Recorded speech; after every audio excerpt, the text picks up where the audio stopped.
battle, why don't we battle the buko juice? No? Marketing wise, ano na yan eh? It's already, ano na yan eh? Nandito na yan eh. Can we do what these guys, these foreign guys are doing? Let's battle this, but then in the packaging we image the green coconut. Misrepresentation. Now, when we battle this, should we not portray it as ripe, round coconut? Sure. Let's start it. Let's start debunking this demonization of the real coconut. Yes. When I went to your store in Circle, I bought this the same thing, but another thing. Out of flower daw. Flower of the coconut. Oh, that's nectar. Nectar. So, where is that coming from? From the flowers. Flowers. Pinipiga.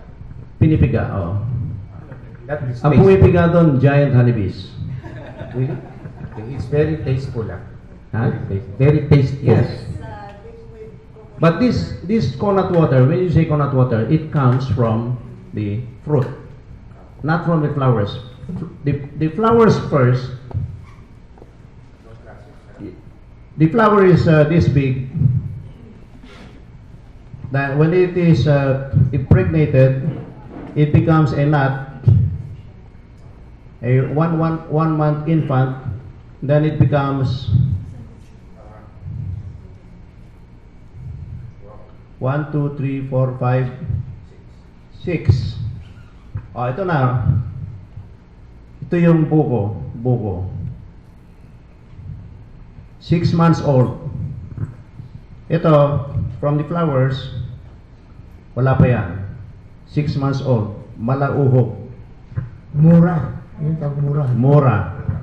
Well, mura,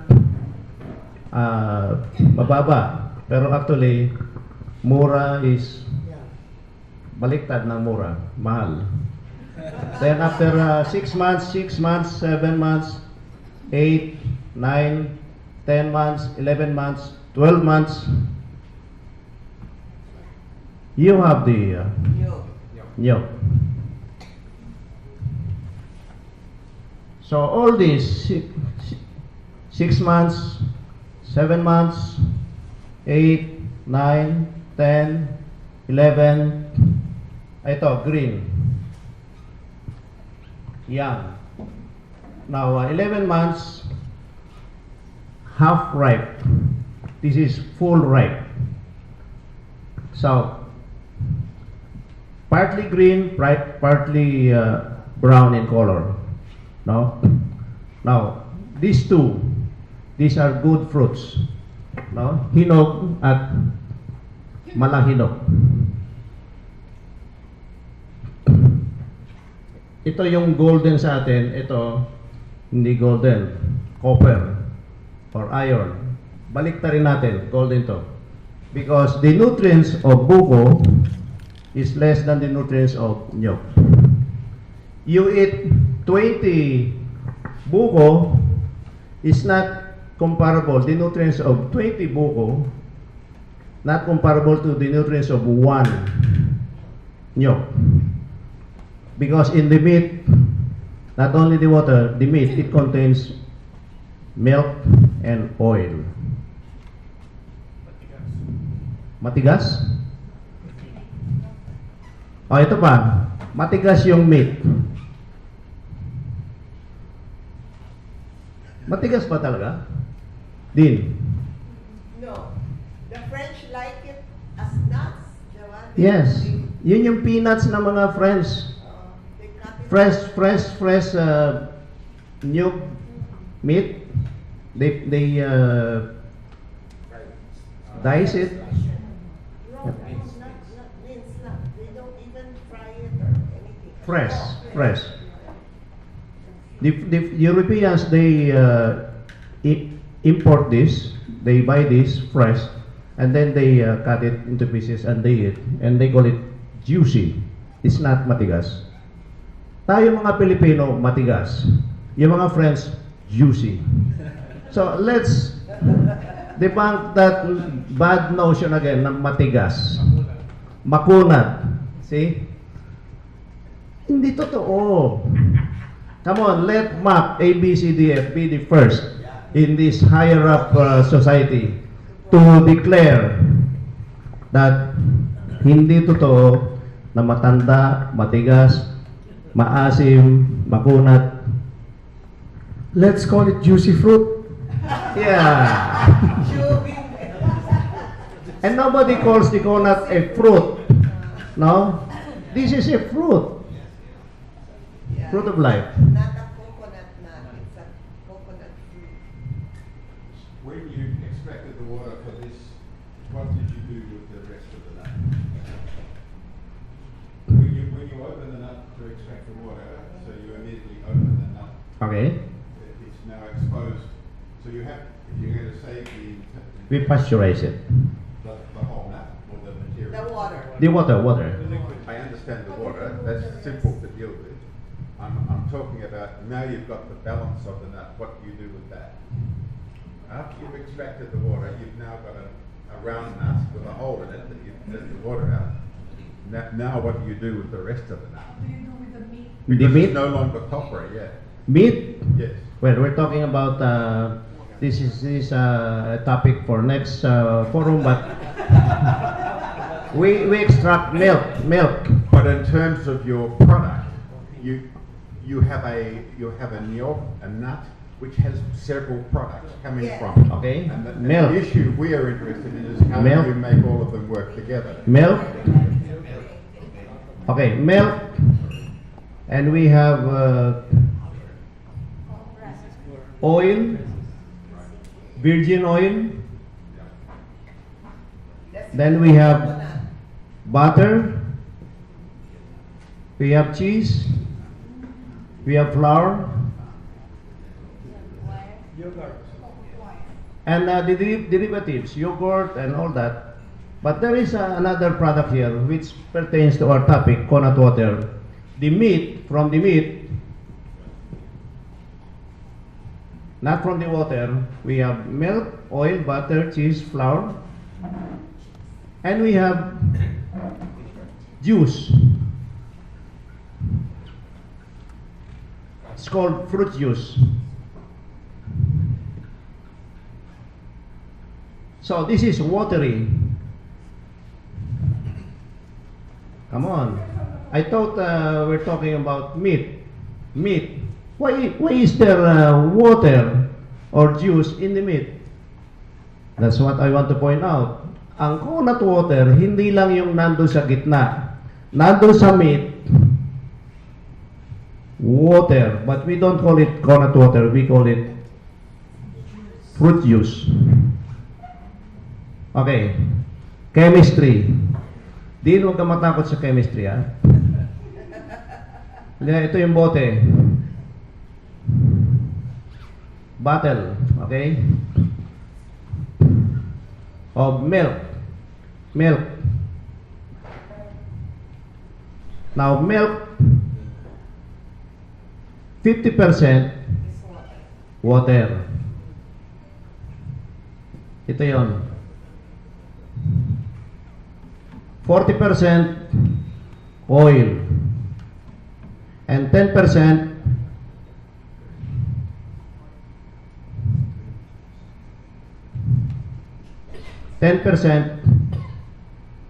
cheese.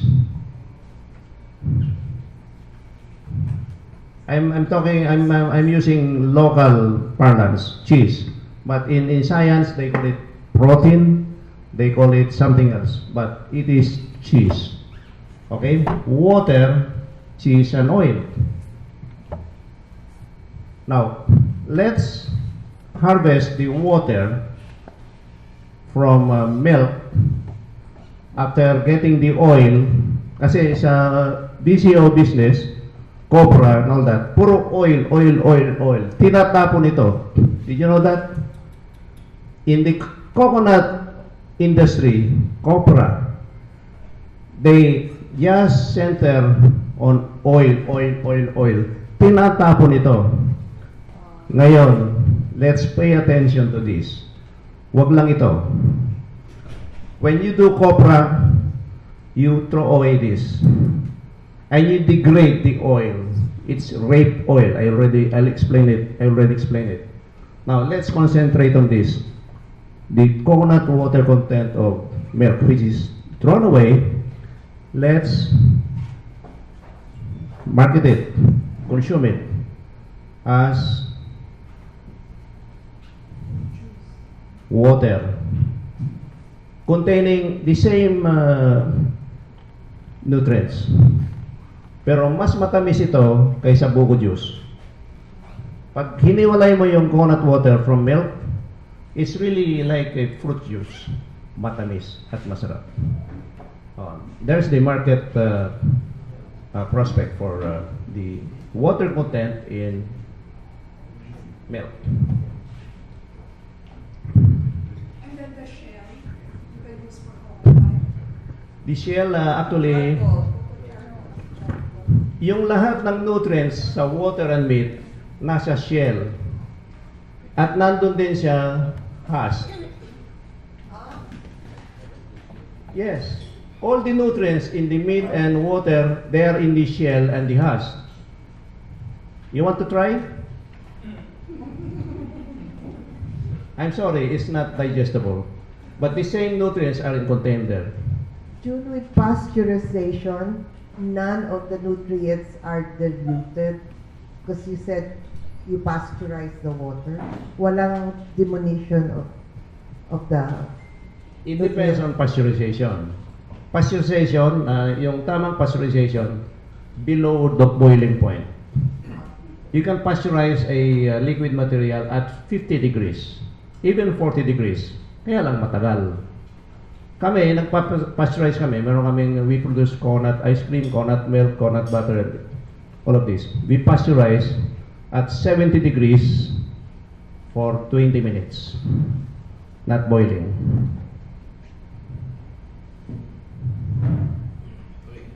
Yes, sir. Is that for shelf life? You talk of shelf life? When you pasteurize, then the shelf life is Extended by how much? Extended. By well, if you freeze or chill it, months, years, even 100 years. As I've said, you try it. You set aside one bottle, then you get back to it after 100 years. Okay, wait a minute, are you through with your presentation or are you through with your main presentation? Are you taking questions already or not yet? Do you want to explain something else on coconut water? Okay. Okay. Your question ni Mr. Pan. Okay. Here's a product of the coconut farmers. You know what this is? Coconut soy sauce. Pakipasa.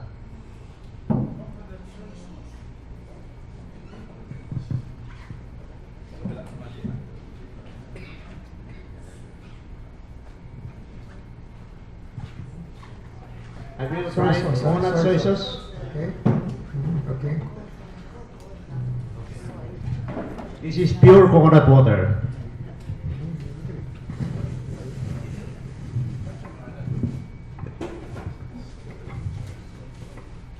Tingnan natin. Okay. Bigyan mo sila ng tubig.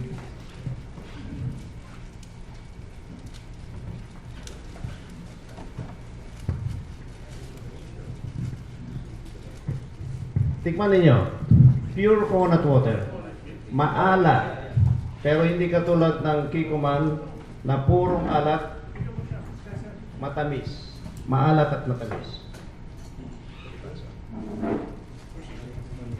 Okay, tikman ninyo. Toy. Kailangan natin dito pansit. Di ba?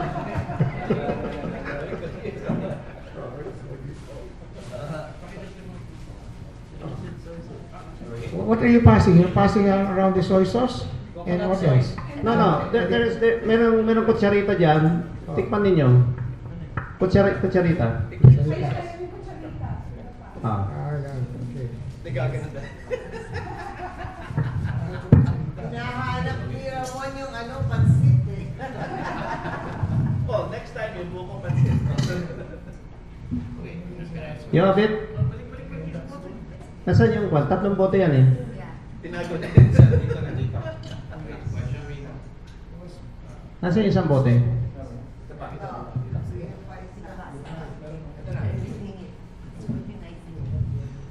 Kailangan mo tikman mo, Ernie.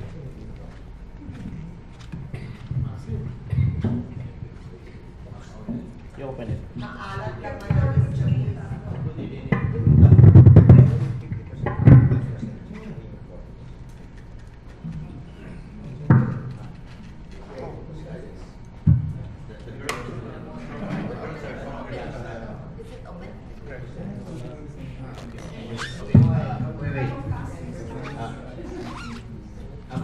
My hero, can I ask a question? You're my hero Okay. because you can really help the poor, right? Okay. This is a 5% concentrate. Right, right. 5%. Okay. Okay, I'd like us to listen to this, right? Because we're businessmen, right? Absolutely, the farmer cannot do this.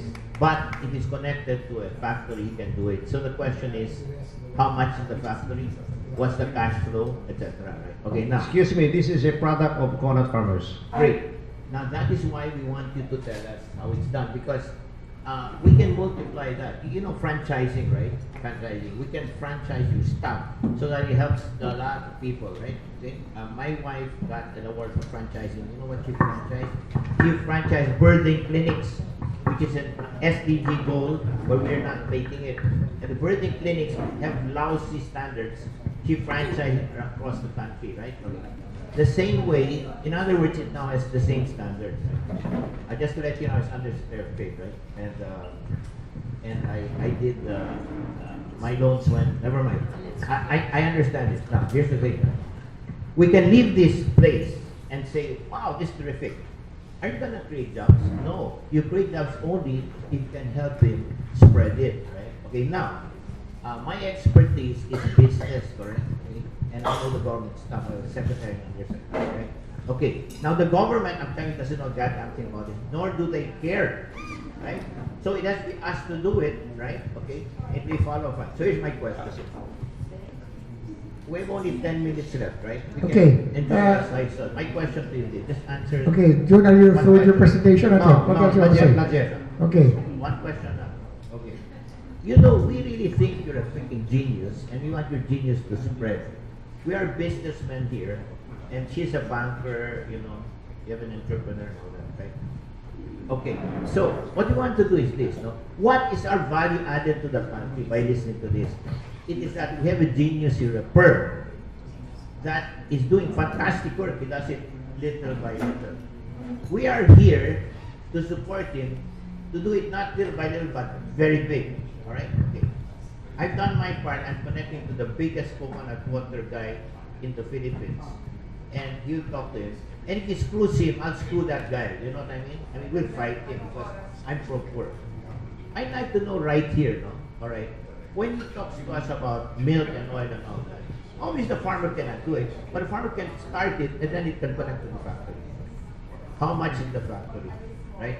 What's the cost? We have to know that. We guys here, it's not expensive, right? So Okay, I'm just okay. saying, in 10 minutes, I'd like to ask this question. Can you, in fact, tell us, no? Let's talk coconut water muna. That's why he's asking what else other than coconut. You've already been successful. Tell us your success, and then we can duplicate it. Can you help the farmers instead of throwing away the water? What's your technique? One is to go to the market and get it, right? What are your techniques so that we can get that water that's wasted into money for the farmers? Okay, I'll do that. Excuse me. Let him finish his presentation first. Are you through with the presentation? Okay, Not, not yet. No, Not Not yet. yet. Okay, No, then please. I withdraw. I Yeah. want the presentation. I Okay. withdraw. I want presentation first. Okay, anong lasa niyan? Manamis-namis, malat-alat. Kikuman and Silver Swan and all those, maalat. Pero ito, manamis-namis, malat-alat. But we did not add anything. Saan ang galing yung tamis? Is the sugar. Coconut water contains sugar. It's there in your notes. No? So that when you concentrate it, you feel the sugar. The saltiness. Coconut water contains 26 minerals and vitamins. Maalat. Nandun. Now, this is a 5% concentrate. You can do it. Malapot. You do it at home, no? Malapot. You get a cup of coconut water, make it 20. So you have 20 cups. Now you have a kawali in your kitchen. Kawali. Okay? Ilagay mo yung 20 cups dyan. Okay? Oh, nandiyan na siya. Sige, initin mo. The water will boil, will evaporate. So it will go down, down, down to 1 cup. Yun. 1 cup is 5% of 20. 20 cups, you reduce it to 1 cup, yan na yun. That is done by housewives, by workers here in Metro Manila, and by the farmers in the farm when they cut the nut to do copra. Instead of throwing it away, they collect it and they process it in a kawa. In your kitchen, here in Metro Manila, you call it kawali. There, it's a kawa. It's a big wok. And they process the coconut water that they used to throw away when they do copra. While doing copra, they process it. That is a product of coconut farmers. You add salt. No salt. No preservatives. Pure. No preservatives. Nandiyan nga sa notes, puro hindi lang sodium, potassium, sodium, manganese, copper, zinc. Alat. One teaspoon of that equivalent to 1 capsule of multivitamins. No, 1/2 capsule of multivitamins. 1 teaspoon. How much does it cost to produce it and how much does it sell for? How much is the cost? No cost. For the farmers, no cost. For you housewives, you people here in Metro Manila, you have your LPG. That's the cost. How much do we sell? I advise the farmers that we taught in our Coconut University, you sell it for not less than 200 pesos per liter.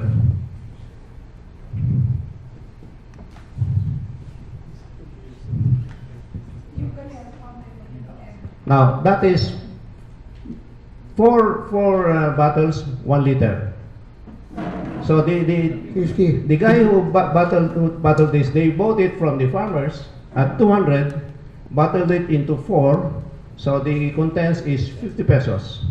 And the bottle is 12 pesos, and the label, so is 65 pesos. And the price is 150. And somebody online sells it for 250.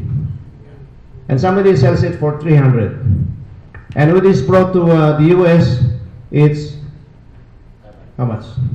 1,000. Come on. $20, 20. I don't know, but somebody is selling it in Canada and the US. How much? I don't know. See, you can put that in your coffee.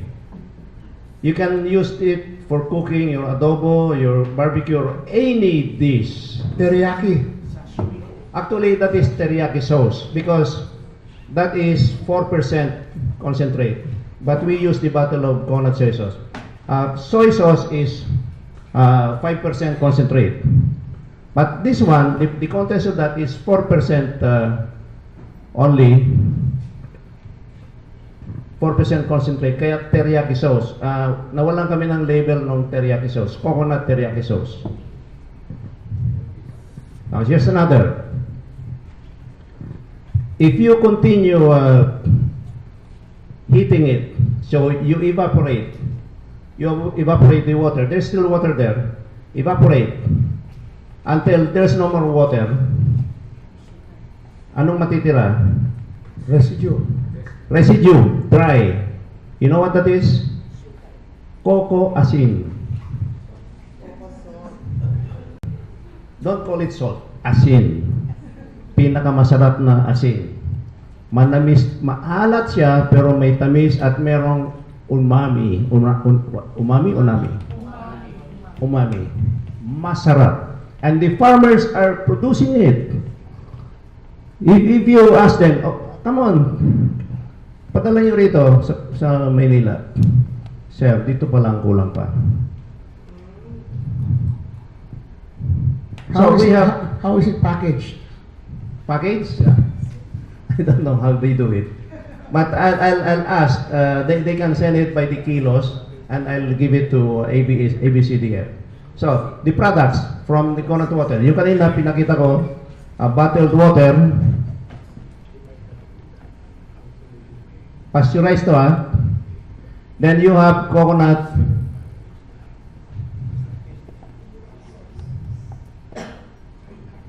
By the way, coconut, not soy, hindi soy. We're just writing on the popularity of soy sauce. You notice it, coco, not soy sauce. And then you have teriyaki, coco teriyaki sauce.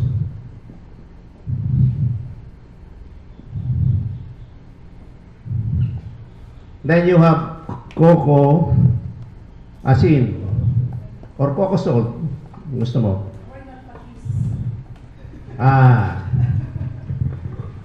We have patis. Now you get a taste of it. Coco patis. Kailangan dito adobo. You open it. Patis. Okay. Okay. Pero ito. Let's try this. Okay, coco Okay. patis.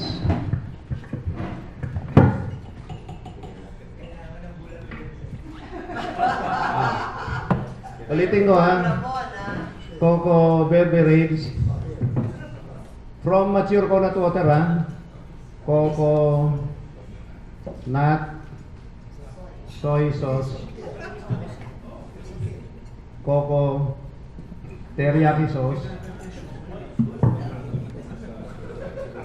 coco asin,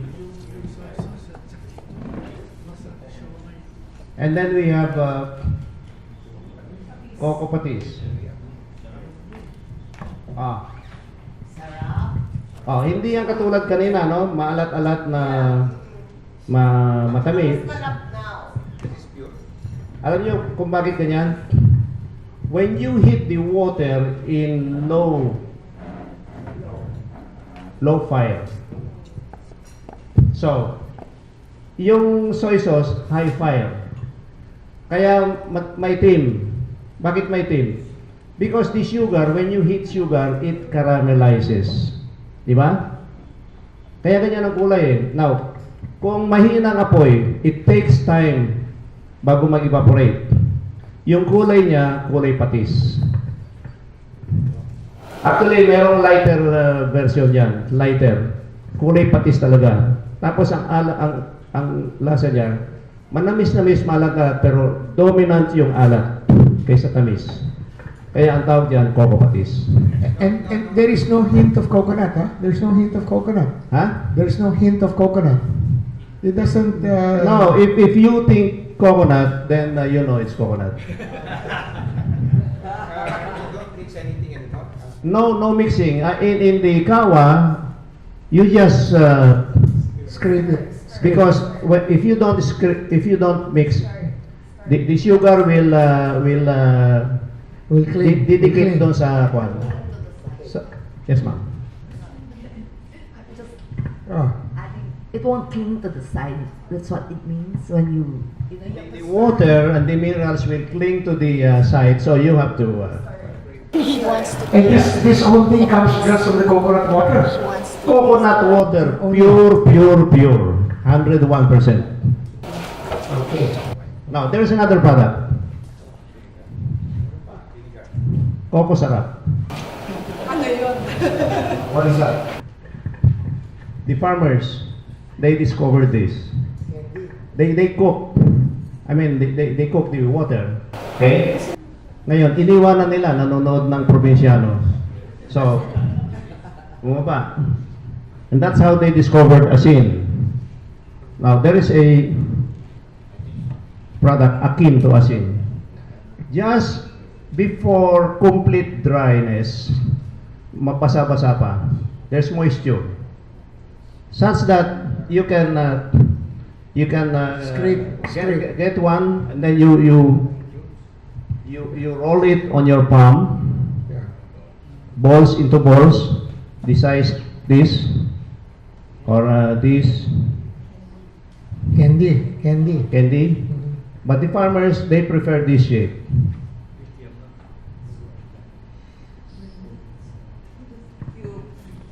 Why? Coco sarap. Nor cubes. That is after patis. After patis and after Whether soy it's sauce. soy or patis, if you dry it up and with a little moisture so you can form it, then you have this. It's condiment. When you cook with soup or whatever, ilagay mo lang dyan, meron siyang umami, may tamis at may alat. Now, let's do this. Nobody does this ever in the whole world. Tayo lang. Jun, may isa pa. Ah. Coco eye drops. Cesar invented this. Okay?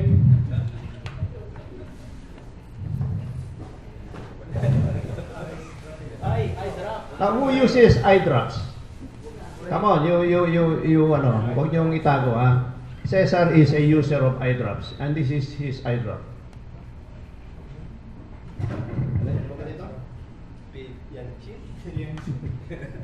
Okay? Eye drop. You're using eye drops, yes? Eye mo and all that. Eye mo. For dry eyes. For dry eyes. For dry eyes.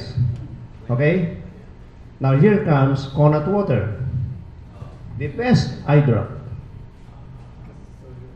Kung paano? You open this, then lalabas yung meat. But no water yet because it's still closed. Okay?